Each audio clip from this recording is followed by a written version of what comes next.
Agama Islam dibangun atas 5 perkara. Bersaksi bahawa tiada Tuhan selain Allah, dan Muhammad itu adalah hamba dan utusan Allah, mendirikan solat, membayar zakat, haji dan saum pada bulan Ramadan. Riwayat Bukhari Muslim At-Targhib. Maka ingatlah kepadaku, niscaya aku pun mengingatmu, dan bersyukurlah kepadaku, dan jangan kamu ingkari nikmatku. Quran Surah Al-Baqarah ayat 152. Bahwa kemuliaan, pangkat, keberanian, ketinggian, kemenangan dan kebaikan kaum muslimin hanya terikat erat dengan sifat keimanan. Apabila telah tercipta hubungan yang kuat dengan Allah dan Rasulnya sebagai maksud iman, maka semua janji di atas akan terwujud.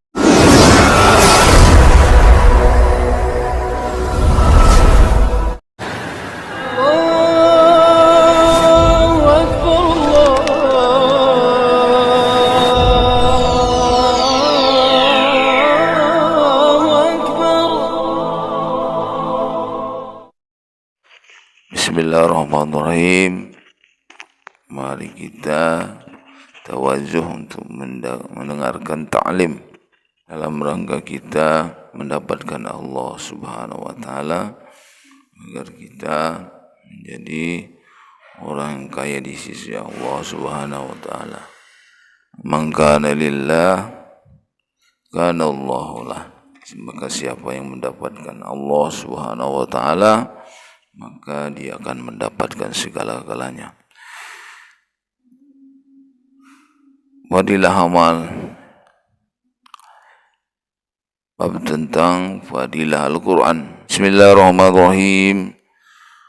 An Uthman radhiyallahu anhu qala Rasulullah sallallahu alaihi wasallam, khairukum man ta'allama al-Quran wa 'allamah.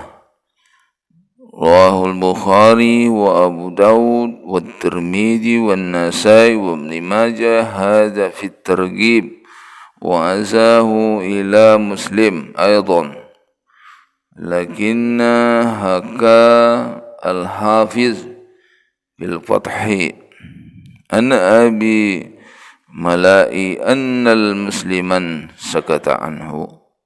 Dari Uthman radhiyallahu anhu, Rasulullah SAW bersabda, sebaik-baik kamu adalah orang yang belajar Al-Quran, dan sebaik-baik kamu yang mengajarkan Al-Quran itu. Riwayat Bukhari, Abu Dawud, Tirmidzi, Nasai, Ibn Majah. Faedah: dalam sebagian besar kitab, hadis ini diriwayatkan dengan menggunakan huruf waw dan sebagaimana terjemahan di atas. Dan keutamaan yang disebutkan menurut terjemahan di atas diperuntukkan bagi orang yang belajar Al-Quran dan mengajarkannya kepada orang lain. Namun dalam beberapa kitab lain ada yang diriwayatkan dengan menggunakan huruf au yang artinya atau, sehingga apabila diterjemahkan akan memiliki arti yang terbaik adalah yang belajar Al-Quran atau yang mengajarkan Al-Quran. Keduanya akan mendapatkan derajat yang utama. Al-Quran adalah inti agama. Menjaga dan menyebarkan Al-Quran berarti menegakkan agama, sehingga sangat jelas keutamaan mempelajari dan mengajarkannya. Walaupun bentuknya berbeda-beda, yang paling sempurna adalah mempelajarinya, dan akan lebih sempurna lagi jika mengetahui maksud dan kandungannya. Dan yang terendah adalah sekadar mempelajari bacaannya saja. Rasulullah SAW menguatkan hadis di atas dengan sebuah hadis dari Sa'id bin Sulaim rahmatullah alaihi secara mursal, bahawa barang siapa mempelajari Al-Quran tetapi ia menganggap bahawa orang lain yang telah diberi kelebihan yang lain lebih utama darinya, berarti ia telah menghina nikmat Allah Subhanahu wa taala yang dikaruniakan kepadanya, yaitu taufik untuk mempelajari Al-Quran. Sebagaimana akan diterangkan dalam hadis-hadis selanjutnya, Al-Quran itu lebih tinggi daripada kalam lainnya. Sehingga diyakini bahawa membaca dan mengajarkan Al-Quran itu lebih utama daripada segalanya. Disebutkan di dalam hadis lain oleh Mullah Ali Qari rahmatullah alaih bahawa barang siapa yang menghafal Al-Quran maka ia telah menyimpan ilmu kenabian di dalam kepalanya. Sahal Tustari rahmatullahi berkata, tanda-tanda cinta kepada Allah Subhanahu wa taala itu adalah menanamkan rasa cinta terhadap Al-Quran di dalam hatinya. Diterangkan dalam surah Al-Ihya bahawa di antara golongan orang yang mendapatkan naungan arsy ilahi pada hari kiamat yang penuh ketakutan adalah orang yang mengajarkan Al-Quran kepada anak-anak dan orang yang mempelajari Al-Quran ketika kanak-kanak dan selalu menjaganya pada masa tuanya. Fadilah solat, keutamaan solat. An Ibni Umar radhiyallahu anhu qala Rasulullah sallallahu alaihi wasallam, buniyal Islamu ala khamsin syahadati an la ilaha illallah wa anna Muhammadan abduhu wa rasuluhu wa iqamas shalah wa ita'iz zakah wa hajjil bait wa shaum Ramadan. Muttafaq alaih. Wa qala An-Nazari fi at-Targhib rawahu al-Bukhari wa Muslim wa ghairihima an ghairi wahidin minas sahabah. Dari Ibnu Umar radhiyallahu anhuma, ia berkata Rasulullah SAW bersabda, agama Islam dibangun atas 5 perkara: bersaksi bahawa tiada Tuhan selain Allah dan Muhammad itu adalah hamba dan utusan Allah, mendirikan solat, membayar zakat, haji dan saum pada bulan Ramadan. Riwayat Bukhari Muslim at-Targhib. Kelima hal di atas adalah asas iman terbesar dan rukun yang terpenting. Agama Islam diibaratkan oleh Rasulullah SAW seperti sebuah kemah yang disangga oleh 5 tiang. Tiang tengahnya adalah kalimat syahadat dan 4 tiang lainnya adalah tiang-tiang pendukung pada setiap penjuru kemah itu. Tanpa tiang tengah, kemah tersebut tidak akan dapat berdiri tegak. Apabila salah satu dari keempat tiang lainnya tidak ada, kemah tetap berdiri, tetapi sudut yang tidak bertiang itu akan menjadi miring dan mungkin roboh. Berdasarkan hadis di atas, marilah kita melihat diri kita sendiri sejauh mana kita telah menegakkan Islam ini. Benarkah kita telah menegakkan setiap tiangnya dengan sempurna? Kelima tiang dalam hadis di atas sangat penting sehingga ditetapkan sebagai asas-asas Islam. Oleh sebab itu, dengan kedudukannya sebagai seorang Muslim, maka sangat penting bagi kita untuk memperhatikan urusan solat, mengingat bahawa masalah yang terpenting setelah iman adalah solat. Abdullah bin Mas'ud radhiyallahu an berkata, saya pernah bertanya kepada Rasulullah SAW, amal apakah yang paling disukai oleh Allah? Jawab beliau, solat. Saya bertanya lagi, lalu apa? Beliau menjawab, berbuat baik kepada kedua orang tua. Kemudian saya bertanya lagi, lalu apa? Jawab beliau, jihad fi sabilillah.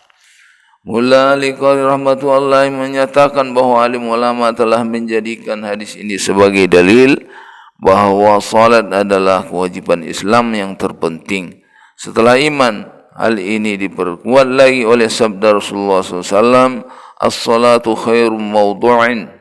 Salat adalah sebaik-baik ketetapan amal untuk hambanya. Selain hadis di atas, masih banyak hadis yang lainnya yang menjelaskan bahawa amal manusia yang terbaik adalah solat. Di dalam Jami' Shaghir disebutkan 5 orang sahabat yang telah meriwayatkan hadits ini, yaitu Thauban Ibnu Umar, Salamah, Abu Umamah dan Ubadah radhiyallahu anhum, Ibnu Mas'ud dan Anas radhiyallahu anhu meriwayatkan bahwa amal yang paling utama adalah salat tepat pada waktunya. Ibnu Umar radhiyallahu anhuma dan Ummu Farwah radhiyallahu anha juga meriwayatkan bahwa salat yang paling awal waktu adalah amal yang paling utama. Semua hadis ini memperkuat maksud hadis di atas. Bab tentang zikir. Ayat-ayat tentang zikir. Bismillahirrahmanirrahim. Fadhkuruni adhkurukum washkuruli wa la takfurun. Maka ingatlah kepadaku, niscaya aku pun mengingatmu, dan bersyukurlah kepadaku, dan jangan kamu ingkari nikmatku. Quran Surah Al-Baqarah ayat 152. Bismillahirrahmanirrahim. فَإِذَا أَفَضْتُم مِّنْ عَرَفَاتٍ فاذكروا اللَّهَ عِندَ الْمَشْعَرِ الْحَرَامِ واذكروه كما هداكم وإن كنتم من قبله لمن الضالين. Maka apabila kamu telah bertolak dari Arafah, maka berzikirlah kepada Allah di Al-Mash'aril Haram, dan berzikirlah dengan menyebut nama Allah sebagaimana Dia tunjukkan kepadamu, dan sesungguhnya kamu sebelum itu benar-benar termasuk orang-orang yang sesat. Quran Surah Al-Baqarah ayat 196. Bismillahirrahmanirrahim. وَإِذَا قَضَيْتُم مَّنَاسِكَكُمْ فَاذْكُرُوا اللَّهَ كَذِكْرِكُمْ آبَاءَكُمْ أَوْ أَشَدَّ ذِكْرًا وَمِنَ النَّاسِ مَن يَقُولُ رَبَّنَا آتِنَا فِي الدُّنْيَا وَمَا لَهُ فِي الْآخِرَةِ مِنْ خَلَقٍ وَمِنْهُم مَّن يَقُولُ رَبَّنَا آتِنَا فِي الدُّنْيا حَسَنَةً وفي الآخرة حسنة وقنا عذاب النار أولئك لهم نصيب مما كسبوا والله سريع الحساب. Apabila kamu telah menyelesaikan ibadah hajimu, maka berzikirlah dengan menyebut Allah sebagaimana kamu menjemut membangga-banggakan nenek moyangmu, atau bahkan berzikirlah lebih banyak dari itu. Maka di antara manusia ada orang berdoa, Ya Rabb kami, berilah kami kebaikan di dunia, dan tiadalah baginya bagian yang menyenangkan di akhirat. Dan di antara mereka ada orang yang berdoa, Ya Rabb kami, berilah kami kebaikan di dunia dan kebaikan di akhirat, dan pelihara kami dari siksa neraka. Mereka itulah orang-orang yang mendapatkan bagian dari apa yang mereka usahakan, dan Allah Maha cepat perhitungannya. Quran Surah Al-Baqarah ayat 200 sampai 202. Fadilah tabligh. Bismillahirrahmanirrahim.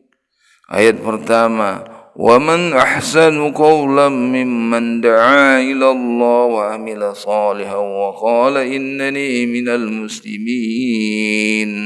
Dan siapakah yang lebih baik perkataannya daripada orang yang menyeru manusia kepada Allah dan menyeru kepada beramal soleh dan berkata bahwasanya aku termasuk orang-orang yang berserah diri, yaitu muslimin. Quran Surah Fussilat ayat 33. Sebagian mufassir menafsirkan bahawa barang siapa menyeru manusia ke jalan Allah dengan cara apa saja, maka ia berhak mendapat kehormatan berupa berita gembira dan pujian seperti yang disebutkan dalam ayat di atas. Misalnya para Nabi alaihissalam berdakwah dengan menggunakan mukjizat. Alim ulama berdakwah dengan menggunakan dalil dan hujahnya.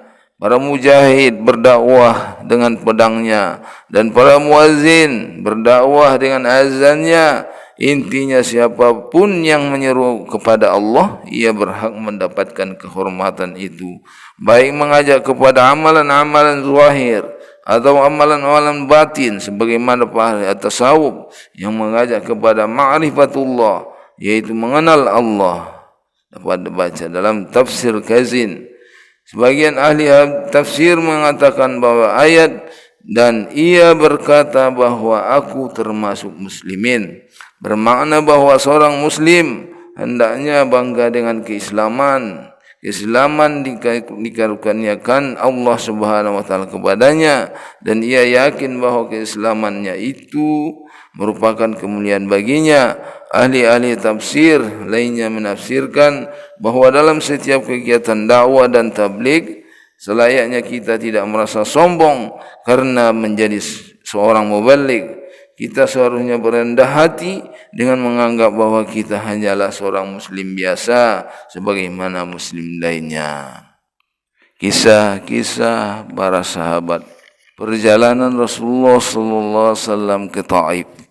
Selama 9 tahun sejak kerasulan, Nabi sallallahu alaihi wasallam telah berusaha menyampaikan ajaran Islam dan mengusahakan hidayah serta perbaikan kaumnya di Mekah. Namun sangat sedikit yang menerima ajakan beliau, kecuali orang-orang sejak awal telah masuk Islam.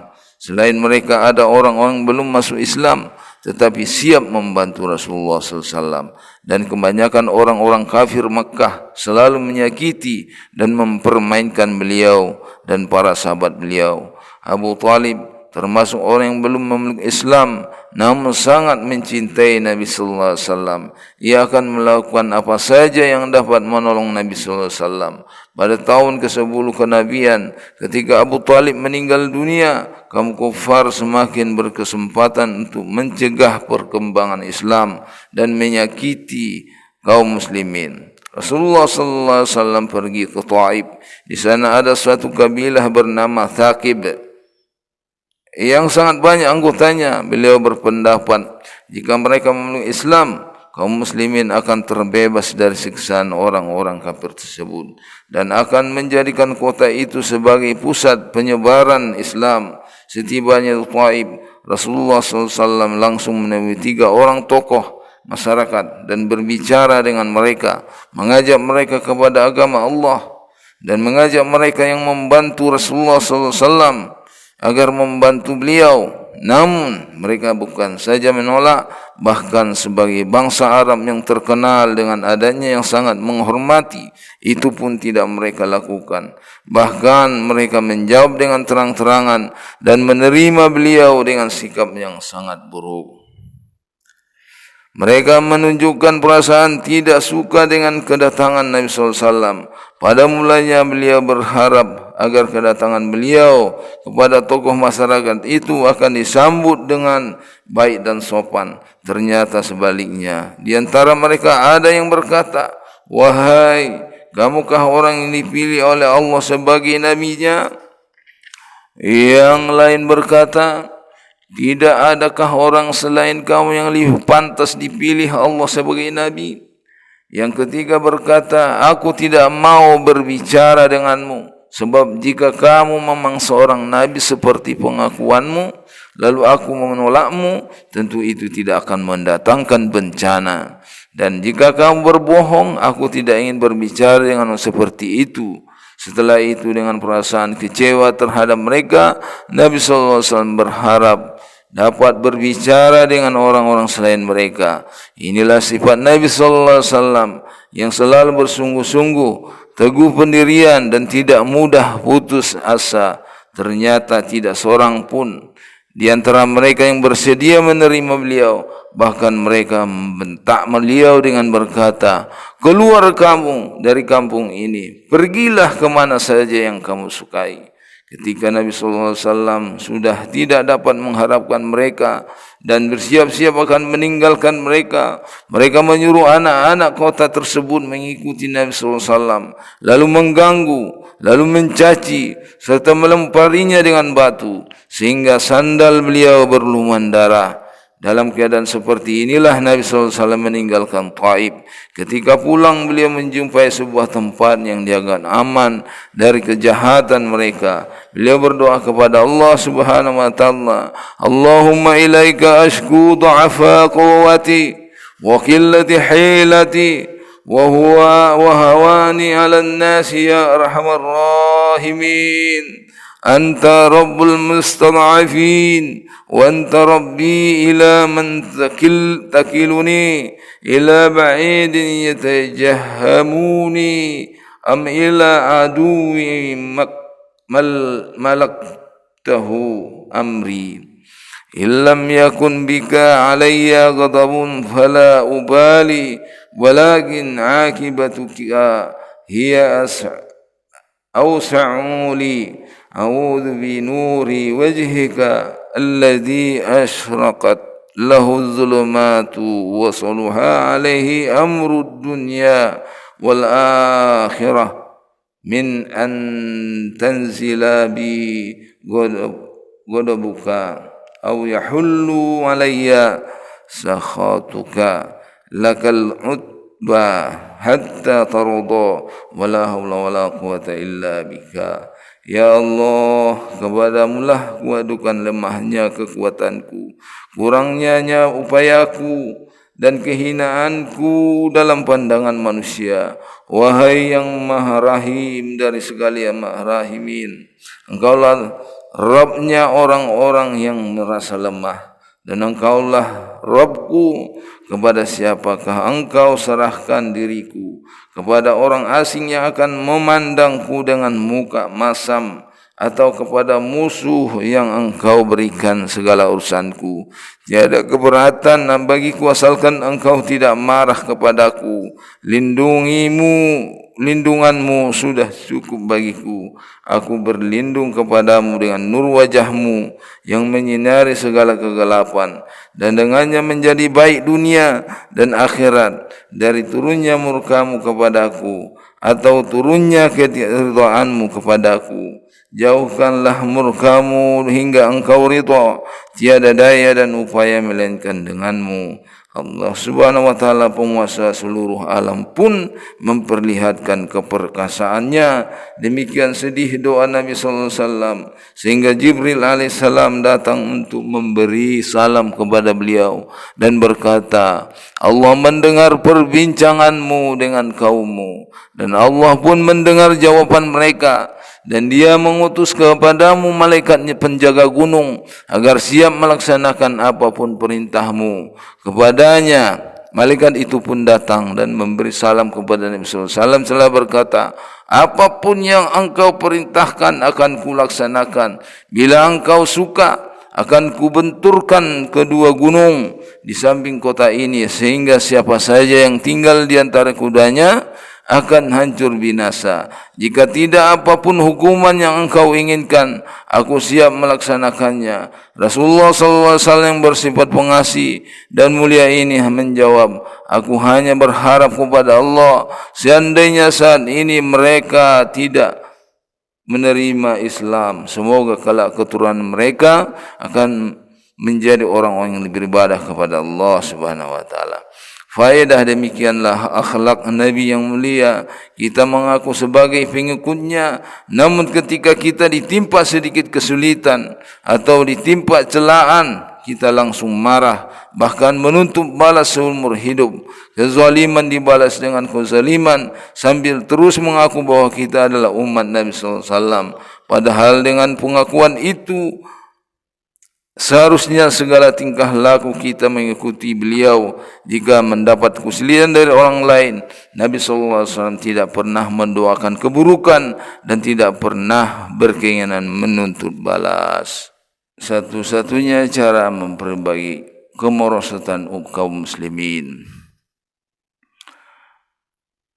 Lebih dari 1350 tahun yang lalu, ketika dunia ini telah dipenuhi oleh kekufuran, kegelapan, kebodohan dan kejahilan, maka dari balik pegunungan Bata atau Makkah memancarlah nur hidayah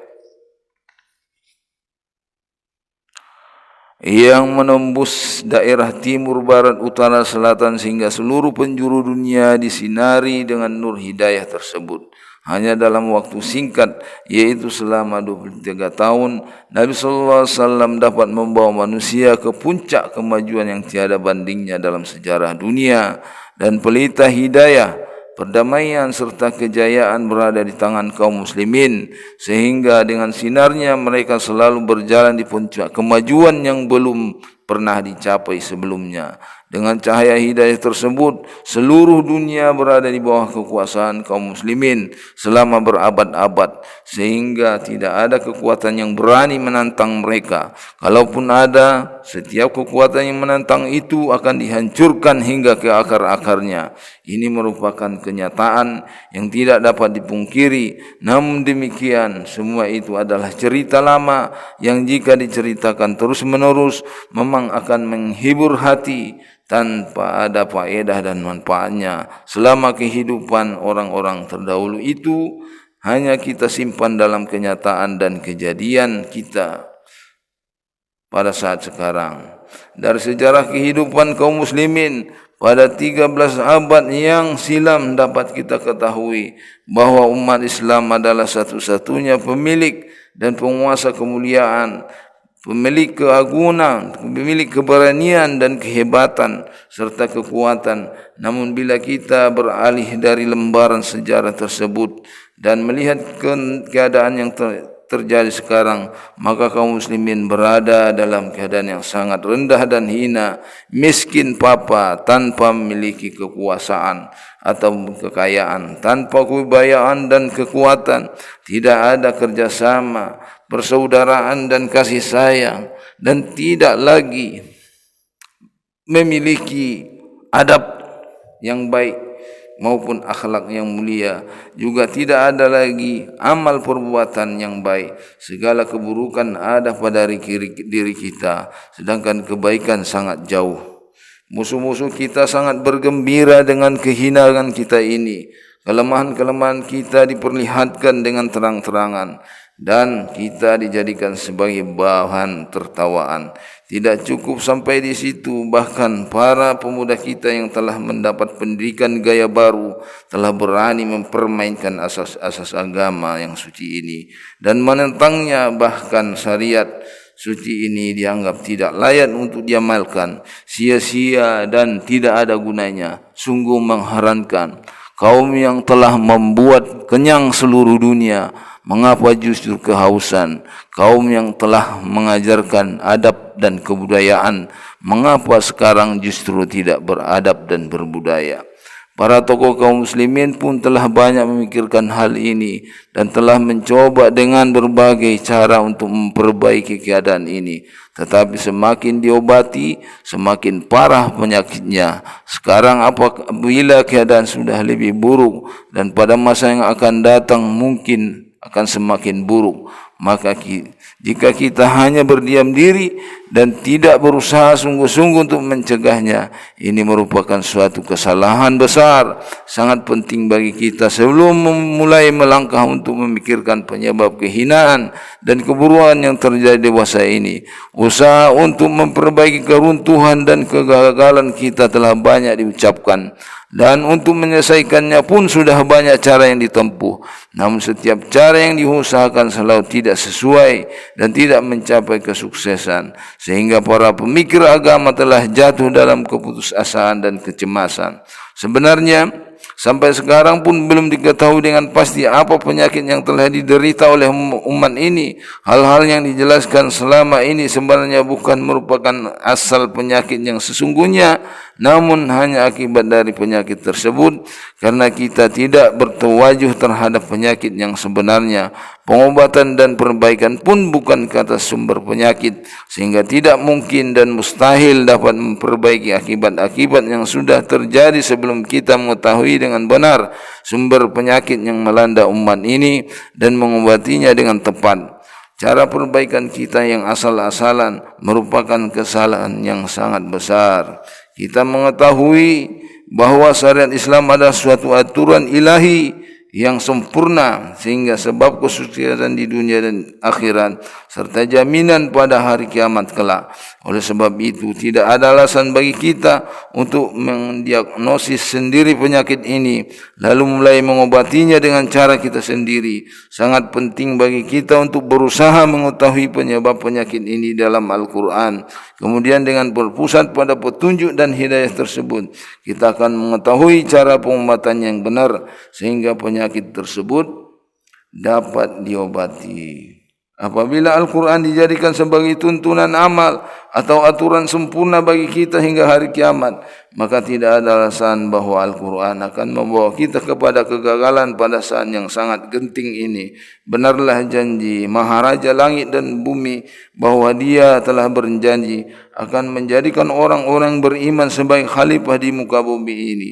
Wadallahu alladhina amanu minkum wa amilus salihati la yastakhlifannahum fil ardi kama istakhlafal ladzina min qablihim.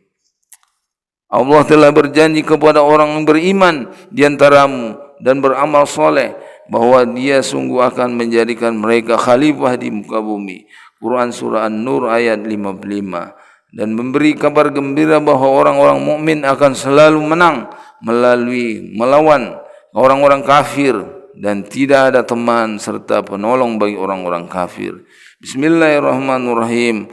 Walau qatalakumul ladzina kafaru lawallaw adbara thumma la yajiduna waliyan wala nasira. Dan jika orang-orang kafir memerangi kalian, pasti mereka akan lari berpaling. Kemudian mereka tidak akan mendapatkan seorang pun teman atau penolong. Quran surah Al-Fat ayat 22. Bantuan dan pertolongan bagi orang yang mukmin adalah tanggungjawab Allah, sehingga orang-orang mukminlah yang akan selalu menang. Bismillahirrahmanirrahim. Wa kana haqqan alaina nasrul mu'minin. Dan adalah hak kewajiban kami menolong orang-orang yang mukmin. Quran surah Ar-Rum ayat 41. Wala tahinu wala tahzanu wa antumul a'launa in kuntum mu'minin. Dan janganlah kalian merasa rendah dan jangan merasa sedih, padahal kalian yang akan unggul jika kalian orang-orang beriman. Quran surah Ali Imran ayat 135. Walillahil izzatu walirasulihi walil mu'minin. Dan kemuliaan itu hanyalah bagi Allah, bagi Rasulnya dan bagi orang-orang yang beriman. Quran surat Al-Munafiqun ayat 8.